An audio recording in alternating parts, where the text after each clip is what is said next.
The wicked stepmother's curse. Akin had barely adjusted to the pain of losing his mother when his father remarried.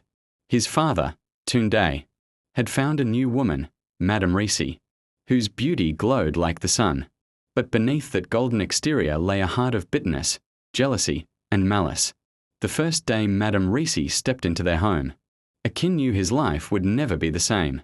Her smile was sweet, but her eyes were sharp, always watching, always judging.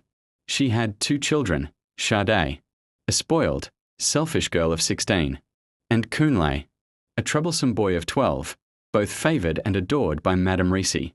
"You'll sleep in the kitchen tonight," Madame Risi ordered Akin, pointing to the cold, hard floor by the fire. "Your bed is needed for my son." His father, Tunde, stood beside her, nodding as if nothing was wrong. "It's just for now, Akin. She's right. You're a boy now. You can manage." Akin didn't argue. He had no choice but to obey. But every night, he cried himself to sleep, aching not just from the physical discomfort but from the crushing loneliness of being unwanted in his own home. Days turned into weeks, and weeks into months. Akin did his chores quietly, always with his head down.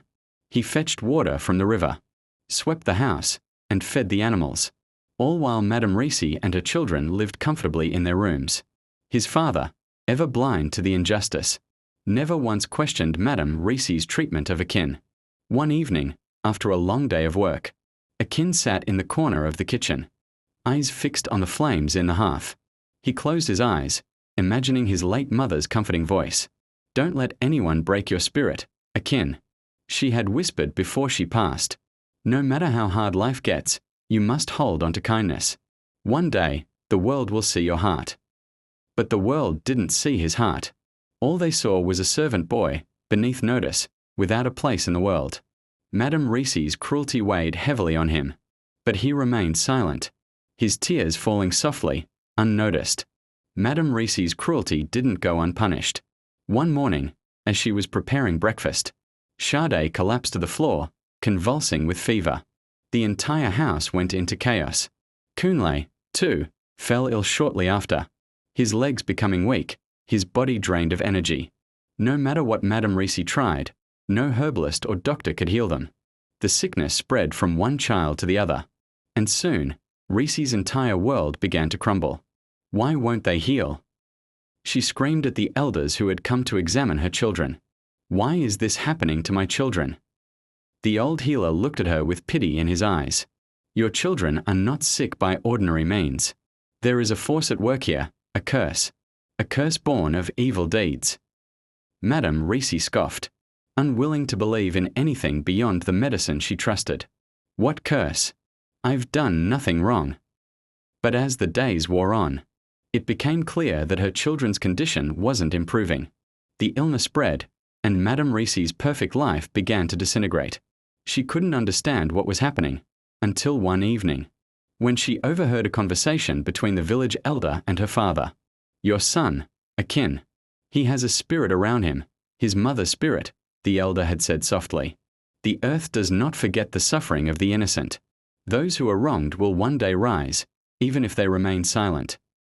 Risi froze in terror. Was this the price she was paying for her cruelty? As the weeks passed, Madame Risi's guilt grew unbearable. Every time she looked at her children, the shame threatened to suffocate her.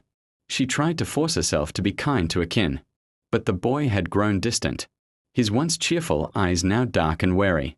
One day, after another fruitless attempt to bring Sade and Kunle's health back, Risi approached Akin in the yard, where he was washing clothes.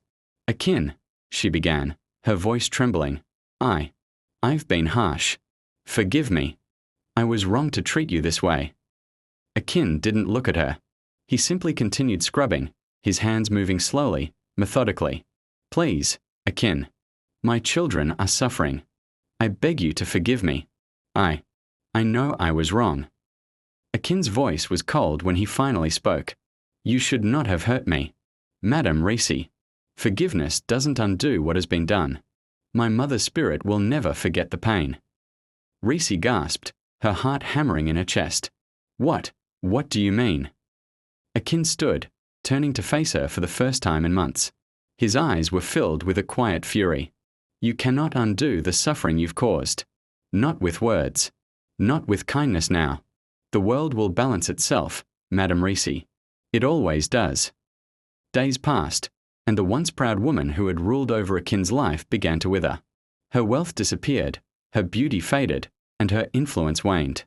The sickness in her children continued to spread, leaving her helpless. Even her father, once loyal to her, began to distance himself, watching with a growing sense of fear. Why are you doing this to us? Sade, now barely able to lift her head, asked through cracked lips. What happened, mother? Why won't we heal? Madame Risi had no answers.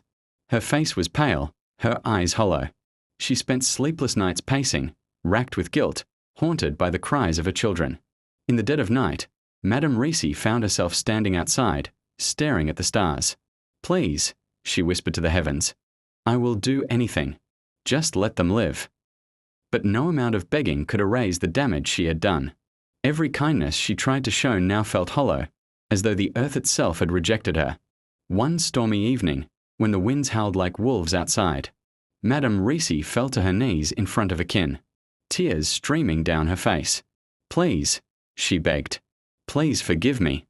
I have made a terrible mistake. My children are suffering because of me. I was wrong, so wrong. I don't know how to fix it, but I promise to be a mother to you from now on. Please, forgive me. Akin knelt beside her, his eyes soft but resolute. I forgive you, Madame Risi. But forgiveness does not erase what has been done. The suffering is a consequence of your actions.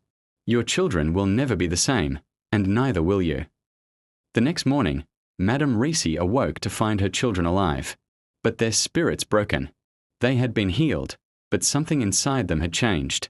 They were no longer the children she had once doted on, and her own heart, once filled with ambition and pride, now felt hollow. Akin, however, had found peace. He was no longer the boy who lived in fear. He was a man, strong and wise beyond his years. The village saw him for the noble soul he was. And Madame Risi, now humbled and regretful, spent her days in quiet reflection, knowing that the consequences of her wickedness would follow her forever. The curse, as the elder had said, was not just about suffering. It was about understanding that deeds of the past always return in one form or another. And for Madame Risi, that truth was the heaviest burden of all.